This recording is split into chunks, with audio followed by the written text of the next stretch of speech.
I think the first thing we need to talk about in this game, Florida's offense versus Georgia's defense. Love talking about our team's offense, don't we? So the first thing we need to talk about, Georgia's defense has been pretty prone to giving up big plays. Saw it against Mississippi State when they faced another freshman in Michael Van Buren. Gave up big plays, allowed that Mississippi State offense to just keep them in the game. Not really keep them in the game, but keep it within striking distance. But if they are worried about giving up those big plays, maybe through the air, maybe that opens up the opportunity for Florida to get some big plays through the ground. Or maybe they're worried about giving up those big plays on the ground to Lagway with his mobility, that they leave a safety. They just leave one high safety in Elijah Badger or Chimere Dike, what they've been doing all year, just winning those one-on-one coverages. Aiden Mizell, I want to see more of him. Maybe they leave him open. Big play happens, and boom, just like that, Florida's up. Get a lucky stop. And, maybe Florida can get off to a hot start in this game and take all the momentum. I think Florida is definitely a team that, if we stay away from injuries and we get up early, is a team that doesn't usually blow big leads.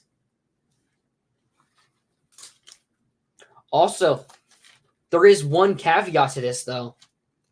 Glenn Schumann has been Georgia's defensive coordinator for a long time.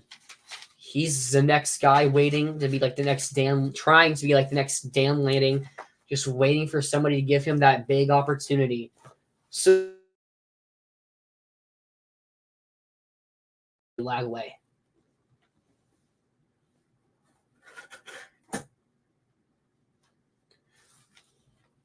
So how does he scheme up things? How does Napier scheme up the offense to break free from the clutches of that Georgia defense? We saw last week Georgia's defense got 7 sacks on the Texas. There was one play I noticed where they switch in the last second before they snap the ball to an all-out blitz, 0 deep, and it just confused Quinn. He just had to get rid of it as quickly as possible. How much could we see that from Georgia? How well does Lagway react to that? I don't think he's seen anything like that in his career. Now there will be film review. He notices that. He does have more mobility than Ewers does. So maybe they bring that all blitz, but just one man misses it. We find a way to pick it up. And then there's no linebackers, no safeties deep, and Lagway's able to scramble in. But that defensive front is still very scary. Michael Williams really leading that defense with having 2 sacks against Texas. I mean, we know Texas has a really good offensive line, especially when you look at Kelvin Banks Jr. So he's a top 10 draft pick in the NFL. But Georgia was still able to get past them. How does our offensive line stand up? We've seen our offensive line step it up since the bye week. Saw it against UCF. We've dominated the trenches. Tennessee, really good defensive team, really good defensive line. I think the offensive line did really well as they could against Tennessee. Really good first half. Not so good second half. So how well do we play? I mean, Jake Slaughter, he's really stepped it up last week going against that Deontay Walker, the nose tackle for Kentucky. So how can he handle Georgia? Feel like he really improved in run blocking. He's been one of the best pass blockers all year, but the run blocking still had some questions left for it. Can he do the same thing? Austin Barber, Really great right tackle. I think he has a good chance to be a starting right tackle. I keep emphasizing right tackle for a reason. In the NFL, left tackle still not as used to it, still not as good off the left side. Had a really tremendous game against Kentucky, though. We saw us move Cameron Waits to play at left guard a bit against Kentucky, taking some stuff off Kenjaya Harris. Brandon Crenshaw Dixon, he's been pretty good for Florida. Not the highest upside guy, but he's a solid right tackle. But how does he do against these very talented defensive linemen for Georgia? That's really the question we do not know the answer to. They're going to really need to step up, though, if the Gators want to win this game. One big plus for the Gators. In the first half, Georgia will be missing former 5-star Jonel Aguero, starting star, out because of the targeting in the second half against Texas. He will be replaced by former 4-star out of Boone Orlando High School, Ja'Cory Thomas. Border 3-star guy. Anybody at Georgia, really, they're going to be developed well. So how do the Gators match up without him on there? Put our slot receiver, which could be DK, who has a lot of speed. You can create some favorable matchups with him. Georgia will also be without their second leader in tackles, starting free safety Rod Jackson. Senior, maybe safety, one of the most important positions because that's how they're going to give up those big plays. However, excuse me.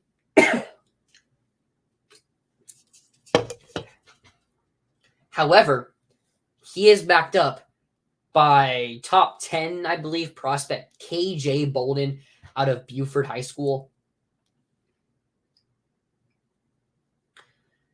And he's played a lot at Georgia this season. Was committed to FSU, flipped to Georgia, and played okay. He is a freshman.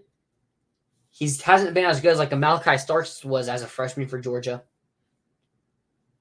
But he is somebody I can see making that freshman mistake, that rookie mistake, as everyone says. Can Florida get a deep bomb early in this game in that first half, take advantage of the weak secondary, get some early points up on the board? Maybe surprise Georgia there. Maybe go for some trick plays. I know a lot of people hate on Billy Napier for some of the trick plays he runs, especially the one we ran against FSU last year. But this isn't the same Georgia defense that we have seen in past. It's really one we can take advantage of. And Georgia, they have really good linebackers. Is Ismail Bundin playing? I know he's missed a couple games for Georgia. I assume he's playing. Former 5-star, former Florida target as well under Dan Mullen. Been at Georgia for a long time. He knows their system. Former top 100 player Raylan Wilson is also going to play a ton of snaps for Georgia. They have really good linebackers. Can probably read the quarterback well. Will DJ Lagway make that freshman mistake that their linebackers can take advantage of? Will our offensive line get confused by maybe some of the linebacker blitz packages that Georgia will have? I guess we will see. But maybe the most important part of this entire game, the Florida defense versus this Georgia offense. What is Carson Beck? Carson Beck has 1,993 yards on the year. That's pretty good. That's going to be on pace for probably over 3,000. Has had a couple 400-yard games against Bama and Mississippi State. I know that. But what did we see versus Texas? 3 interceptions. He has 8 interceptions on the year, with, I believe, over half of them coming in the Texas and Alabama game alone. Is that the true Carson Beck? Coming into the year, I thought Carson Beck was the best quarterback in the nation, and he was my Heisman pick to start the season. But as we've seen him play, Mike Bobo is not the best offensive coordinator, most would say, or even that good of an offensive coordinator, most would say. Definitely missing out Todd from last year, now with the Ravens. But what Carson Beck will we get? 15 touchdowns to 8 picks on the season. That's less than a 2-to-1 touchdown interception ratio, which is not what you want out of your veteran QB. Florida, in the past, since the bye week, has been getting after the QB. George Gums has really stepped it up to be maybe one of the most underrated edge rushers in the SEC. According to a metric standpoint, George Gums has been higher rated than Princely Umanamillion from Ole Miss, a player that some Gator fans were happy to see leave, some weren't, and didn't think that we would replace him. Tyreek Sapp, also really good pass rusher, 3.5 sacks on the season. Maybe we'll see more of the freshman L.J. McCray. As I said, against Kentucky, he was kind of getting some pass rush. But I think the main thing that everybody is looking at, you're going to see it on game day. They're going to talk about it. The announcers during the game, they're going to talk about it. Trevor Etienne. It's drying here. Trevor Etienne.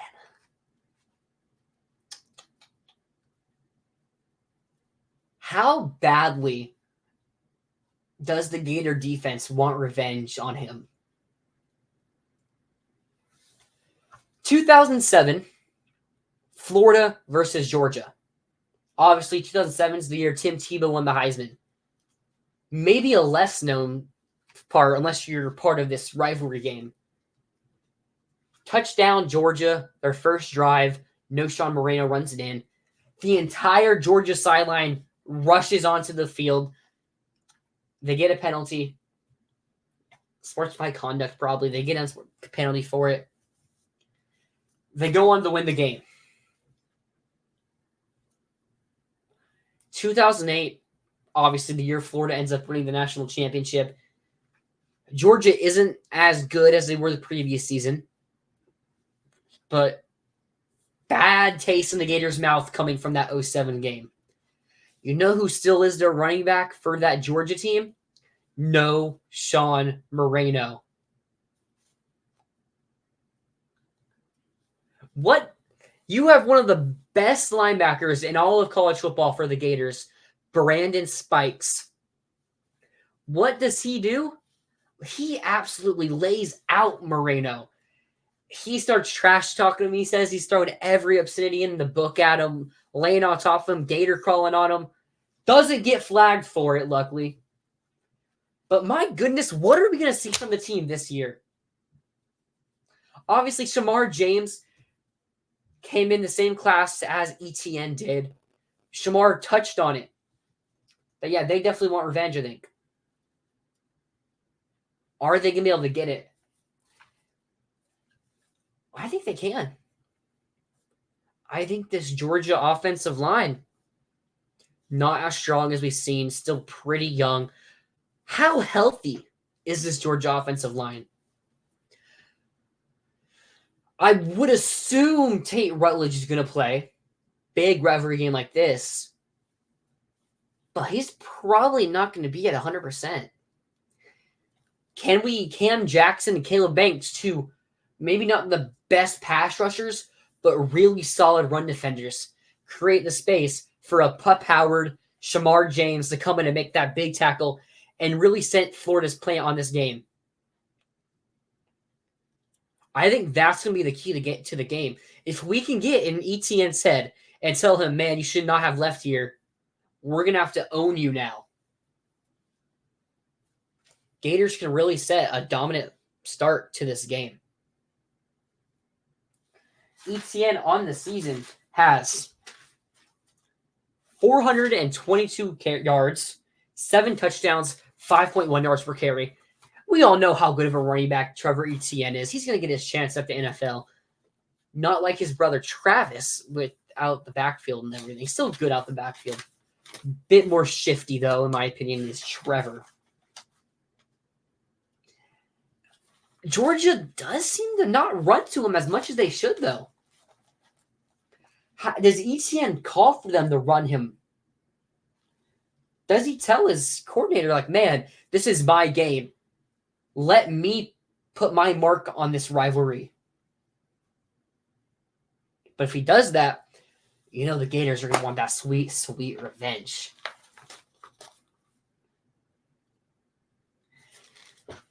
Georgia's receivers are very interesting. Dylan Bell, really good receiver, hasn't been that consistent. You can't really put 2 games back-to-back. Can't really put back-to-back games together.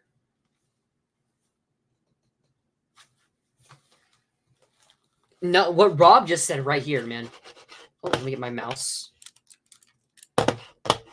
Rob just said it right here. We need to avoid that disastrous quarter that's plagued us the past few games against Georgia. Man, I said it, that 2021 game was literally a 3 minutes.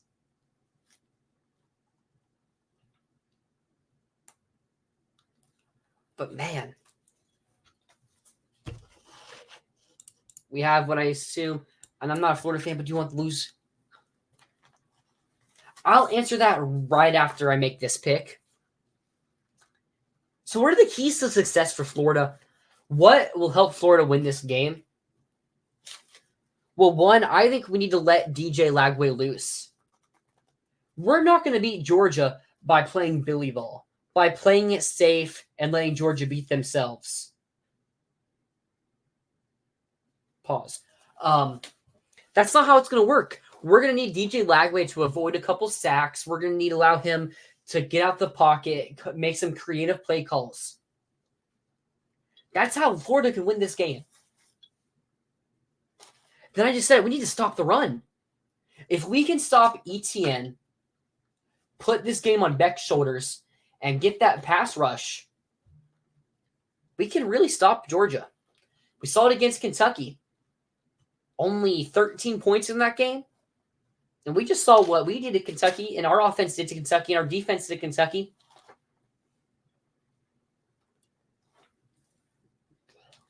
As it says, this isn't the 2021 or 2022 Georgia team.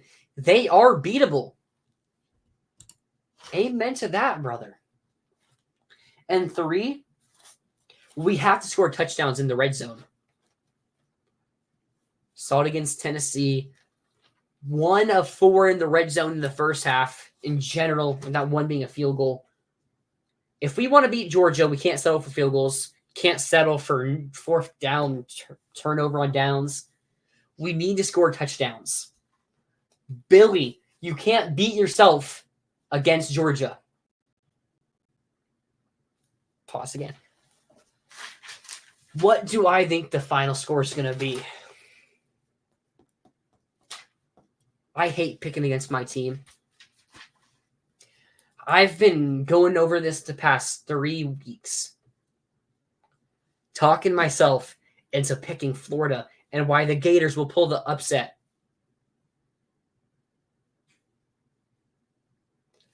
But Kirby Smart is the better coach. Kirby Smart has the better roster. Kirby Smart has the better assistants. But does Kirby Smart's team believe? That team has all the talent, but I feel like they've just been coasting and letting their talent do the work for them. kind of a lot like the 2009 Florida Gators, where, yes, they went undefeated in the regular season, but then they met Alabama in the SEC championship game, and they just got smoked. I think college football is a lot closer now, though. And I think you can run into that team that's going to stump you up. I have written down 30-22, Georgia. But you know what I say to that?